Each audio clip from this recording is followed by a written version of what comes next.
अस्सलाम वालेकुम नाज़रीन, इदारे न्यूज़ से मैं हूं माहा खान।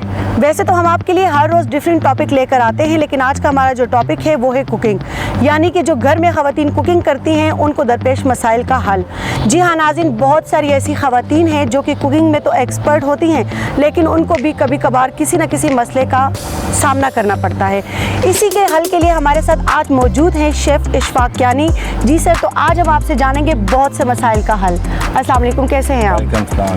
अच्छा, तो सबसे पहले हम आते हैं घर के एक मेजर मसले की तरफ कि जैसे कि ख़वातीन ईद हो या कोई भी स्पेशल त्यौहार होता है, घर में कुकिंग करती है, क्योंकि बहुत सारे मेहमान होते हैं तो फिर आपको खाना भी ज़्यादा क्वांटिटी में बनाना होता है। इस दौरान अगर खाने में नमक तेज़ हो जाए तो ज़्यादा लोगों का यही करना होता है कि वो खाने को साइड पर रख देते हैं, उसको वेस्ट कर देते हैं और नया खाना बना लेते हैं। तो आप हमें इसका कोई हल बताएं कि अगर इतनी मेहनत से कोई खाना बनाया जाए और उस सिर्फ नमक की वजह से उसको साइड पे करना, क्या ये सही होता है कि आप जो जिसमें नमक तेज़ हो जाए उसको साइड पे करके वेस्ट कर दें, या फिर इसका कोई ऐसा सॉलिड हल है कि उसको नमक को आप नॉर्मल करके उसको खाने के काबिल बना सकते हैं? ठीक है जी, अस्सलाम वालेकुम। सबसे पहले जी, इसको खाना वेस्ट करना तो अच्छी बात नहीं है।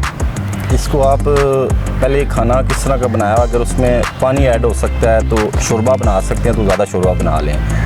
अगर ये भी नहीं कर सकते तो फिर आप उसमें कोई सब्ज़ी या आलू ऐड कर लें, मतलब ज़्यादा खाने की मिकदार ज़्यादा हो जाएगी तो नमक कम हो जाएगा। फिर एक देसी टोटका है, हमारे सारे लोग करते हैं। वो ये करते हैं कि एक गूंदा हुआ आटा लेते हैं, एक छोटा सा आटे का गोल पेड़ा बना के तो वो सालन में डाल देते हैं और 10-15 मिनट उसको पकाते हैं, तो वो जो नमक होता है वो सारा वो आटा खींच लेता है। तो ये नमक कम करने का तरीका है। तो अगर सालन 4-5 किलो गोश्त हो तो उसमें आटे का एक ही छोटा सा पेड़ा बना के डाल देना काफ़ी होता है, या फिर 3-4 बना के डालें तो उसके साथ जल्दी से नमक ख़त्म हो जाता है? वो क्या सालन के हिसाब से कितना है उस साइज़ का आपने डालना है। अगर 1 किलो है तो नॉर्मल रोटी जो तंदूर से मिलती है उतना जो पेड़ा होता है उतना डाल दें। ठीक है। और अगर ज़्यादा है 5 किलो तो थोड़ा सा बड़ा डाल दें, वो फिर मैनेज हो जाएगा नमक। ठीक है जी नाज़रीन, तो जैसे कि आपने देखा कि अगर आज के बाद आपके सालन में नमक तेज़ हो जाता है तो आपको खाने को वेस्ट करने की ज़रूरत बिल्कुल भी नहीं पड़ेगी, बल्कि आप उसका हल इस तरह से निकाल सकते हैं कि आप एक आटे का पेड़ा लेकर उस सालन में डालें और उसको थोड़ी देर तक पकाएं तो वो नमक जो है वो खुद ही नॉर्मल हो जाएगा। अब आते हैं हम दूसरे क्वेश्चन की तरफ। जैसे बहुत सी ख़वातीन को ये मसला होता है कि वो सालन बनाते वक्त उनसे मसाला जो है वो पतला हो जाता है। जैसे कि मोस्टली हर कोई चाहता है कि सालन की ग्रेवी ज़्यादा हो, मसाला गाढ़ा हो, तो अगर सालन बनाते वक्त मसाला पतला हो जाए तो उसका क्या हल निकालना चाहिए? किस तरह से मसाले को गाढ़ा करना चाहिए? उसका हल ये है जी कि या तो उसको अगर आप ज़्यादा पका सकते हैं 5-10 मिनट और, लेकिन तेज़ आंच पे उसको खुश्क कर लें। अगर नहीं हो रहा तो फिर आप उसमें कोई ऐसी चीज़ हो, जैसे कोई चिकन में पाउडर टाइप में कोई चीज़ होती है या मीट पाउडर में होती है, या आप एक आटा जो है जो घर में आम आटा इस्तेमाल होता है, गंदम का आटा, उसको फ्राई पैन में डालें, थोड़ा सा भूनें, फिर 3-4 चम्मच घी के ऐड करके उसमें थोड़ा सा फ्राई करें उस आटे को और सालन में डाल के और थोड़ी देर पकाएं और खुद ही वो थिक हो जाएगा। ठीक है, तो अब हम आते हैं तीसरे क्वेश्चन की तरफ, जो कि मोस्टली मेरे साथ भी होता है ऐसा कि अगर घर में आप खीर बनाते हैं, तो क्योंकि मैंने भी 2-3 बार ट्राई किया, मैं तो चूँकि शेफ़ नहीं हूँ इसलिए मुझे आइडिया भी नहीं, और बहुत सी बाकी ख़वातीन का भी यही मसला होता है कि वो जब खीर बना रही होती है तो उनकी कोशिश होती है कि खीर थिक और गाढ़ी हो, लेकिन वो खीर पतली हो जाती है। तो इसका क्या हल है कि अगर खीर बनाते वक्त पतली हो जाए तो उसको गाढ़ा किस तरह किया जा सकता है? उसको गाढ़ा इस तरह किया जा सकता है जी, तो पहले तो आप ध्यान रखें कि 1 लीटर में 1 पैकेट ही, वो पता नहीं क्या होता है कितना होता है, वो 1 ही पैकेट डलता है जी बिल्कुल। और अगर वो कम डल गया या नहीं है आपके पास तो फिर आप उसमें कोई बर्फ़ी लेके या कोई मिठाई आइटम कोई चीज़ लेके बीच में ऐड करके उसको पका लें थोड़ी देर। और उसमें ख़ास बात ये है कि वो चीज़ पतली तब होती है जब गर्म होती है।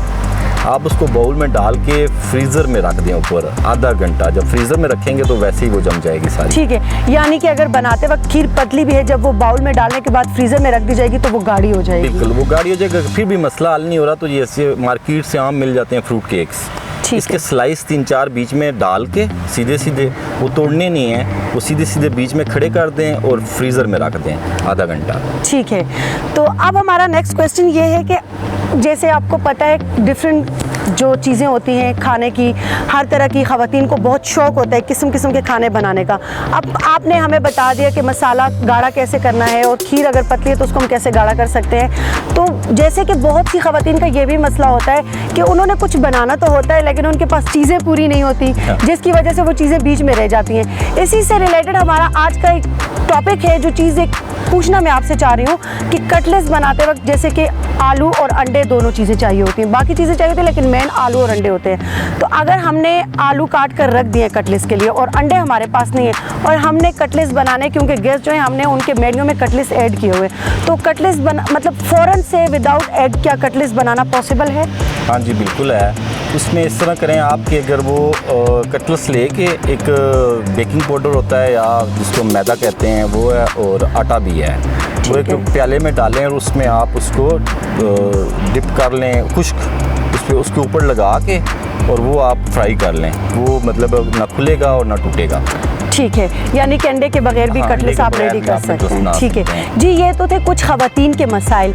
अब हम आपसे ये जानना चाह रहे हैं, चूँकि आप एक शेफ़ हैं, तो मैं अभी थोड़ा सा इनका इंट्रोडक्शन भी करवा दूं कि ये बेसिकली इन शेफ़ है और ये ऑर्डर्स लेते हैं, लेकिन इस्लामाबाद के अंदर ही अगर आप में से भी कोई अपने घर पर किसी गैदरिंग में, शादी में या किसी भी इवेंट में कुछ बनवाना चाह रहा है, तो ये इशफाक कियानी साहब हैं। ये इस्लामाबाद के अंदर जितनी भी एरियाज़ आते हैं वहाँ पर अगर कोई ऑर्डर देना चाहे तो ये एनी टाइम अवेलेबल है।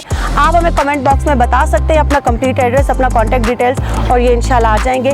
और उसके बाद हम इनसे जानते हैं कि इनकी स्पेशलिस्टी क्या है, यानी कि शेफ़ कुछ ना कुछ स्पेशल बना रहा होता है, तो ये हमें बताएंगे कि ये खानों में क्या क्या स्पेशल बना लेते हैं। मैं जी स्पेशल बनाता हूँ आलू गोश्त, वो मुझे खुद भी बहुत पसंद है और लोगों को बहुत पसंद आता है, और अक्सर लोग नहीं बनाते। बीफ है या मटन है, उसमें आप बीफ लें 1 किलो। अब आप रेसिपी की तरफ आ रहे हैं, साथ हमें रेसिपी भी बता रहे हैं। रेसिपी ये है कि 1 किलो बीफ लें या मटन लें, उसमें आपने 2-3 टमाटर, 2-3 प्याज, नमक मिर्च एक मतलब जितना आप खाते हैं हस्बे ज़ायका, नमक मिर्च और हल्दी इस्तेमाल ज़रूर करनी है, मैं करता हूँ वो।